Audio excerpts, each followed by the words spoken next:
ఓం నమో వెంకటేశాయ. కలియుగ ప్రత్యక్ష దైవం ఆ శ్రీనివాసుడి వైభవం. శ్రీదేవి భూదేవి సమేత శ్రీ కళ్యాణ వెంకటేశ్వర స్వామి వారి ఆలయంలో ఈరోజు 3వ రోజు. సాధారణంగా మనం దేవుణ్ణి చూడాలంటే గంటల తరబడి క్యూ లైన్లో నిలబడి ఆ ఒక్క క్షణం దర్శనం చేసుకోవడం తప్పిస్తాం. కానీ భక్తుడి మీద ఉన్న ప్రేమతో ఆ 7 కొండల వాడే కొండ దిగి వచ్చి మన ఇంటి ముందు నడిచి వస్తుంటే ఆ అనుభూతి మాటల్లో చెప్పగలమా? 100 మంది భక్తుల నడుమ మంగళ వాయిద్యాల మధ్యన స్వామివారు అలా రాజసంగా నడిచి వస్తుంటే అడుగుల సవ్వడి వింటుంటేనే ఒళ్ళు పులకరించిపోతుంది. స్వామివారిని ఇలా చూడడం మన పూర్వజన్మ సుకృతం. ఇక అందరూ ప్రత్యేకంగా గమనించాల్సింది ఈ వేషధరణ. కొంతమంది అనుకోవచ్చు ఇదొక్క నాటకం లాంటిదని, లేదా కేవలం అలంకరణ అని. కాదండి, ఇది అలంకరణ కాదు, ఇది ఆవాహన. ఎవరైతే ఆ స్వామివారి వేషధారణలో ఉన్నారో వారు సామాన్య మనుషుల్లా కనిపిస్తారు, కానీ కాదు. మనుషులు ఆ వేషం వేసుకుని కిరీటం ధరించగానే సాక్షాత్తు ఆ శ్రీమన్నారాయణుడే కొలువై ఉంటారు వారిలో. వారి కళ్ళల్లో కనిపించే ఆ తేజస్సు, ఆ గాంభీరత్వం మామూలు మనుషులకు సాధ్యం కాదు. పురాణాల్లో దేవుడు ఎలా ఉంటాడో మనకు తెలియదు, కానీ మనలాంటి భక్తులను కనువిందు చేయడానికి మన ఊహకు అందేలా ఆ పరమాత్మ ఇలాంటి రూపాలను మనకు దర్శనమిస్తున్నారు. ఆ పట్టు పీతాంబరాలు, ఆ శంకు చక్రాలు చూస్తుంటే సాక్షాత్తు తిరుమల ఆ 7 కొండల వాడే మన ముందుకొచ్చి నుంచున్నట్టు ఉంది. ఈ కళారూపాలను బతికించుకోవడం, ఈ సేవను తరతరాలుగా కొనసాగించడం అంటే మాటలు కాదు. ఆ కళాకారుల పాదాలకు నమస్కరించాలి. సాక్షాత్తు ఆ కైలాసం వైకుంఠం కదిలి మన వీధిలోకి వచ్చినట్టు ఉంది కదూ. ఈరోజు మన వీడియోలో ఈ అద్భుతమైన దైవ స్వరూపాల గురించి, వారి విశిష్టత గురించి తెలుసుకుందామా? ముందుగా ఆది పూజ్యుడైన మన గణపయ్య. ఆ తొండం, ఆ పెద్ద చెవులు చూస్తుంటే మన కష్టాలన్నీ విని తీర్చేస్తాడనిపిస్తుంది కదా. ఏ పని మొదలుపెట్టినా విఘ్నాలు రాకుండా చూసేదే ఆయన. ఈ వినాయక వేషంలో ఉన్న ఆ అమాయకత్వం, ఆ భక్తి భావం చూస్తుంటేనే చేతులెత్తి మొక్క అనిపిస్తుంది. ఓం గం గణపతే నమః. ఇక 2వ వేషధారణ దుర్గమ్మ తల్లి. ఉగ్ర రూపంలో ఉన్నా కూడా బిడ్డల మీద ప్రేమ చూపించి చల్లని తల్లి దుర్గమ్మ. మెడలో నిమ్మకాయల దండ, చేతిలో వేపాకు. ఆ తల్లి చూపులోనే ఒక తేజస్సు ఉంది. దుష్ట శక్తుల నుండి, రోగాల నుండి మనల్ని కాపాడే శక్తి స్వరూపిణి ఆమె. ముఖ్యంగా ఆ వెనుక ఉన్న చేతుల అలంకరణ చూస్తుంటే అచ్చం ఆ అమ్మవారే దిగివచ్చినట్టు ఉంది. ఇక 3వ వేషధారణ అయ్యప్ప స్వామివారు. హరిహరసుతుడైన ఆ అయ్యప్ప స్వామి నామస్మరణతో ఈ ప్రాంతమంతా మారిమోగిపోయింది. నిష్టకు, నియమానికి మారుపేరు ఆ స్వామి. ఆ మణికంఠుడు వేషధారణ చూస్తుంటే స్వామియే శరణమయ్యప్ప అనే నామం మనసులో గట్టిగా వినిపిస్తుంది. ఆ తరువాత శ్రీకృష్ణుడు. తలపాకలో నెమలి పింఛం, చేతిలో పిల్లన గ్రోవి, ఆ చిలిపి నవ్వు చూస్తుంటే సాక్షాత్తు ఆ బృందావన కృష్ణుడే మన కళ్ళ ముందుకు వచ్చినట్టు ఉంది. కష్టాల్లో ఉన్నప్పుడు కృష్ణ అని పిలిస్తే చాలు, నేనున్నానంటూ వచ్చి ఆపద్బాంధవుడు ఆయన. కృష్ణుడి గురించి చెప్పుకున్నాం కదా, మరి ఆ కన్నయ్య కొంటె చేష్టలకు, ఆ ప్రేమకు దాసోహమైన గోపికల గురించి చెప్పుకోలేదు కదా. మీరు కూడా చూడండి, ఆ పట్టు వస్త్రాలు, ఆ సాంప్రదాయమైన అలంకరణలో ఉన్న ఈ అమ్మాయిలు అచ్చం రేపల్లెలో తిరిగే గోపికల్లా ఉన్నారు కదా. గోపికలంటే కేవలం స్నేహితురాలు కాదు, నిస్వార్థమైన భక్తికి నిదర్శనం. కృష్ణుడు ఎక్కడుంటే అక్కడ ఆనందం ఉంటుంది అనడానికి వీరి నవ్వులే సాక్ష్యం. మరొక వేషధారణ సుబ్రహ్మణ్యేశ్వర స్వామి. ఓం శరవణ్ భవ అంటూ ఆ స్వామి చేతిలో ఉన్న వేలాయుధం చూస్తుంటేనే ఒక రకమైన వైబ్రేషన్ వస్తుంది. ఆయన దేవతలకి సేనాధిపతి. మన జీవితంలో ఉండే శత్రువులను, కష్టాలను ఆ వేలాయుధంతో పొడిచి అంతం చేసే శక్తి స్వరూపుడు. ఆ వేషధారణలో ఆ గాంభీర్యం ఖచ్చితంగా కనిపిస్తుంది. ఇక మరో వేషధారణ హనుమంతుల వారు. రాముడు ఎక్కడ ఉంటే హనుమంతుడు అక్కడ ఉంటాడు కదా. శక్తికి, ముక్తికి అన్నిటికంటే మించిన దాస్య భక్తికి నిలువెత్తు నిదర్శనం హనుమంతుల వారు. ఇక మన ఊరేగింపులో ప్రధాన దైవం ఆ శ్రీమన్నారాయణుడు. స్వామికి ఇరువైపులా ఉన్న శ్రీదేవి, భూదేవి అమ్మవార్లను గమనించారా? శ్రీదేవి మనకు సంపదను, అష్టైశ్వర్యాలను ఇచ్చే తల్లి. భూదేవి మనల్ని భరించే ఓర్పుకు, సహనానికి మారుపేరు. స్వామివారికి ఎడమవైపు ఒకరు, కుడివైపు ఒకరు ఉండి లోకానికి తల్లిదండ్రులుగా దర్శనమిస్తున్నారు. ఇక చాలా మందికి డౌట్ రావచ్చు, ఈమె ఎవరు? భుజం మీద చిలుక ఎందుకు ఎట్టుకుంది? ఆమె సాక్షాత్తు గోదాదేవి, ఆండాల్ తల్లి, భూదేవి అవతారం.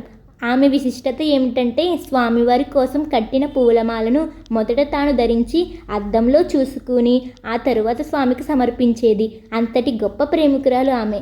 ఆమె భుజం మీద ఉన్న చిలుక కేవలం పక్షి కాదు, అది ఆమెకు స్వామివారికి మధ్య ఉన్న ప్రేమ రాయబారి. అందుకే విష్ణు ఆలయంలో గోదాదేవి కళ్యాణం అంత ఘనంగా చేస్తారు. ఈ వేషధారణలో ఆ చిలుకను పెట్టడం అనేది ఆ పాత్రకు నిండుదనాన్ని తెచ్చింది. సాక్షాత్తు శ్రీ రంగనాథుడిని పెళ్లాడిన ఆండాళ్ళ తల్లి గుర్తొస్తుంది కదూ. ధనుర్వాసంలో మనం కొలిసి ఆ తల్లి మన ఇంటి ఆడపిల్ల రూపంలో సాక్షాత్కరించిందేమో అనిపిస్తుంది. ఇక మరో వేషధారణ సోదమ్మ. ఈ వీడియోలో అందరికంటే డిఫరెంట్ అండ్ స్పెషల్ క్యారెక్టర్ ఇదే. దీన్నే మనం ఎరుకల సాని అని కూడా పిలుస్తాం. పూర్వం మన ఇళ్లకు వచ్చి సోది చెబుతానమ్మ సోది అంటూ భవిష్యత్తు చెప్పేవారు. మీలో ఎంతమందికి ఈ విషయం తెలుసో కామెంట్ చేసి చెప్పండి. వెంకటేశ్వర స్వామి వారు పద్మావతి అమ్మవారి కోసం ఎరుకల సాని రూపంలో వచ్చారంట కదా. ఆ ఎరుకల సాని వేషమే ఈ సోదమ్మ వేషం. పురాణాల ప్రకారం పద్మావతి అమ్మవారు ఉజ్జయిని వనంలో శ్రీనివాసుని చూసి ప్రేమలో పడతారు. ఆ తరువాత స్వామివారి మీద బెంగతో అన్నం నీళ్లు మానేసి చిక్కిపోతారు. పద్మావతి అమ్మవారి పరిస్థితి చూసి తల్లి ధరణీదేవి, తండ్రి ఆకాశరాజు కంగారు పడతారు. అమ్మాయికి ఏమైందో అని వైద్యుల్ని పిలిపిస్తారు. కానీ ఎవరికీ అర్థం కాదు. అప్పుడు శ్రీనివాసుడు తన ప్రేమ విషయం పద్మావతి తల్లిదండ్రులకు చెప్పడం కోసం ఒక ఎరుకల సాని వేషం వేసుకుంటారు. చేతిలో కర్ర, చంకలో బుట్ట, నెత్తిన కప్పు పెట్టుకుని సోది చెబుతానమ్మ సోది అంటూ అరుచుకుంటూ రాజభవనం వైపు వెళ్తారు. రాణి ధరణీదేవి ఆ ఎరుకల సానిని పిలిచి తన కూతురికి ఏమైందో చెప్పమంటుంది. అప్పుడు ఆ మారువేషంలో ఉన్న స్వామివారు బియ్యం చేటలో పోసి, నీ కూతురు నారాయణ వనంలో ఉన్న ఆ వెంకటేశ్వర స్వామిని ప్రేమించింది, ఆయన పెళ్లి చేసుకుంటే అంతా మంచి జరుగుతుందని జాతకం చెబుతుంది. ఆ తరువాత ధరణీదేవి, ఆకాశరాజు ఇద్దరూ కలిపి వెంకటేశ్వర స్వామికి పద్మావతి దేవి అమ్మవారికి పెళ్లి చేస్తారు.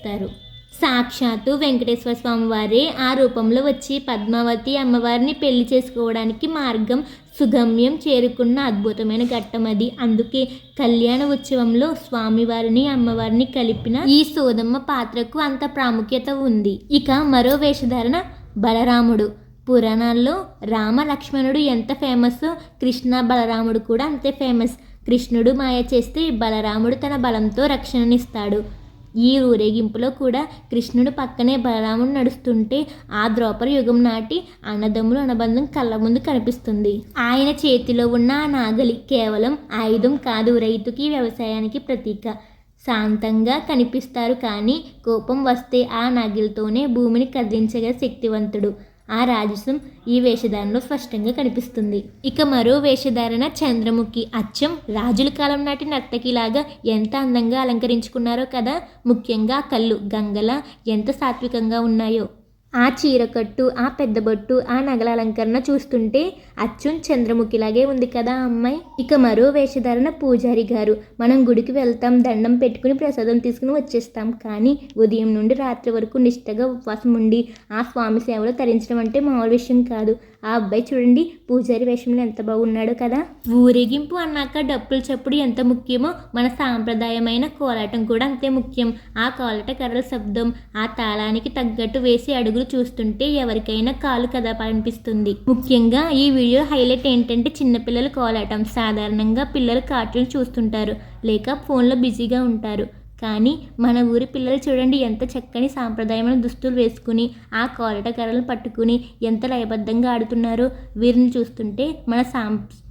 చూస్తుంటే మన సంస్కృతి ఇక ఎక్కడికి పోదు, 10 కాలాల పాటు పచ్చగా ఉంటుంది అనే నమ్మకం కలుగుతుంది. ఇంత చిన్న వయసులో వీరికి ఈ కళను నేర్పించిన పెద్దలకు హ్యాట్స్ ఆఫ్ చెప్పాల్సి. ముందు వెంకటేశ్వర స్వామి పల్లకి వెళ్తుంటే దాని వెనకాల మన ఆడపడుచులంతా కలిసి గోవిందా గోవిందా అంటూ నామస్మరణ చేస్తూ వస్తుంటే ఆ దృశ్యం ఎంత బాగుందో చూసారా. కేవలం డప్పుల శబ్దమే కాదు, ఈ అమ్మలందరి నోటి నుండి వచ్చే ఆ గోవిందనామమే ఈ ఊరేగింపుకి అసలైన శక్తి. వారు అడుగులో అడుగు వేస్తూ ఆ దేవుడి నామాన్ని జపిస్తుంటే ఆ వైబ్రేషన్ మనసుకు ఎంత ప్రశాంతతను ఇస్తుందో. మా అబ్బాయి శ్రీరామ్ రెడ్డి చూడండి, వాడికి ఇలా డోలు సన్నాయి శబ్దం అంటే చాలా ఇష్టం. అసలు దేవుడన్నా సంగీతం అన్నా చాలా ఇష్టం. మామూలుగా పిల్లలు పాటలు వింటారు, కానీ మా అబ్బాయి శ్రీరామ్ రెడ్డి అలా కాదు. ఏదైనా భక్తి గీతం వినిపిస్తే చాలు అల్లరి ఆపేసి ఎంతో ఏకాగ్రతతో వింటాడు. వాళ్ళ కళ్ళల్లో ఆ ఆసక్తి చూస్తుంటే ముచ్చటేసింది. ఏ తల్లిదండ్రులైనా కోరుకునేది ఇది కదా, పిల్లలు ఇంత యాక్టివ్గా ఉంటే ఏ తల్లిదండ్రులైనా చాలా హ్యాపీగా ఉంటారు. మా అబ్బాయి శ్రీరామ్ రెడ్డి తనతో పాటు మా అందరినీ నవ్విస్తాడు. వాడు క్యూట్ స్మైల్ చూస్తుంటే మాకు రోజంతా చాలా హ్యాపీగా గడిచిపోతుంది. ఇక ఈ వీడియోలో చివరగా మా ఇంటికి ఉన్న ఒక ప్రత్యేకమైన ఆచారం గురించి, మాకు దక్కిన ఒక గొప్ప వరం గురించి మీకు చెప్పాలి. అదేంటో మీకు తెలుసు. అదేమిటంటే మా అత్తయ్య గారికి మా మావయ్య గారికి గురువమ్మ గారు ఇచ్చిన మాట. ప్రతి సంవత్సరం భీష్మ ఏకాదశి రోజున కళ్యాణం జరుగుతుంది కదా. ఆ కళ్యాణంలో 3వ రోజు ఊరేగింపు జరుగుతుంది. ఆ ఊరేగింపులో స్వామివారు ఏ వీధికి వెళ్ళినా వెళ్ళకపోయినా మా ఇంటి దగ్గరకు వచ్చి మా ముంగిట ఆగి మా ఇంటిని మమ్మల్ని ఆశీర్వదించిన తర్వాతే స్వామివారి పల్లకి కదులుతుందని చెప్పి గురువమ్మ గారు మా అత్తయ్య గారికి మా మావయ్య గారికి మాట ఇచ్చారు. ఆ సాంప్రదాయం అలా కొనసాగుతూ ఉండడం మా పూర్వజన్మ సుకృతం. ఈ ఊరేగింపు చాలా బాగా జరిగింది. కానీ మా కుటుంబానికి మాత్రం ఒక చిన్న వెలితి ఉండిపోయింది. అదేమిటంటే మా బావగారు మా తోటికోడలు ఈసారి ఊరిలో లేకపోవడం వల్ల ఈ ఉత్సవానికి రాలేకపోయారు. నిజానికి వారు ఊరిలో ఉంటే ఆ స్వామివారి ఊరేగింపు మరోలా ఉండేది. పల్లెకి మోయడంలో మా బావగారు, స్వామివారి సేవలో మా తోటికోడలు పిల్లలు ఎప్పుడూ ముందుండేవారు. వాళ్ళు పక్కనే ఉంటే ఆ సందడే వేరుగా ఉండేది. వారు ఎక్కడున్నా వాళ్ళ మనసు ఎప్పుడూ స్వామివారి చుట్టూనే తిరుగుతుంది. మా పెళ్ళైన కొత్తలో సరిగ్గా ఇదే రోజున మా అత్తయ్య గారు మా మావయ్య గారు దగ్గరుండి మరీ మా చేత అలాగే మా తోటికోళ్ళ వాళ్ళ చేత పీటల మీద కూర్చోబెట్టి కళ్యాణం జరిపించారు. ఈరోజు మళ్ళీ ఆ వేడుకను చూస్తుంటే ఆ జ్ఞాపకాలన్నీ కళ్ళ ముందు కదలాడుతున్నాయి. మా పెళ్లి నాటి ఆ మధురమైన క్లిప్స్ కూడా ఇందులో కలిపాను చూడండి. ఆ వీడియో ఫుల్ వీడియో కూడా చేస్తాను చూడండి. కళ్యాణం మాత్రం చాలా బాగా జరిగింది. స్వామివారు మా ఇంటికి వస్తే ఆ పల్లకిని ఎవరు మోస్తున్నారు మీరు కూడా చూడండి. ఒక పక్క మా మావయ్య గారు, మరో పక్కన మా శ్రీవారు ఇద్దరు కలిసి ఆ దేవదేవుని తమ భుజాల మీద మోస్తూ మా ఇంటికి తీసుకువస్తుంటే ఆ దృశ్యం చూడడానికి రెండు కళ్ళు సరిపోలేదు మాకైతే.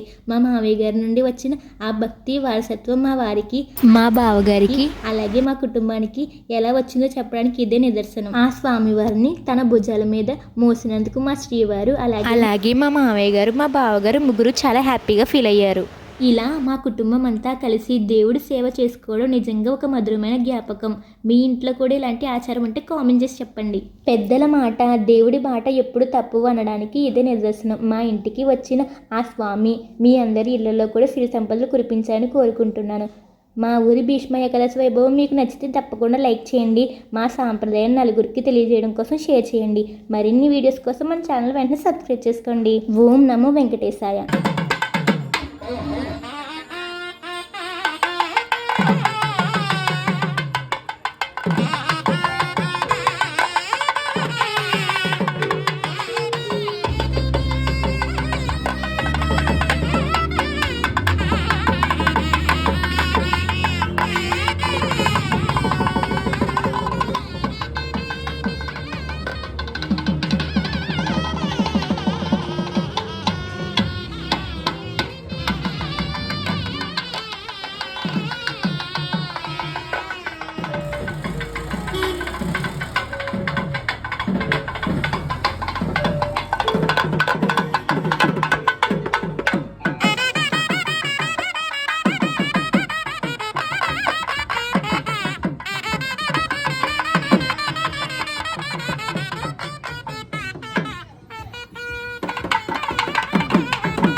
భవాని జై భవాని జై దుర్గా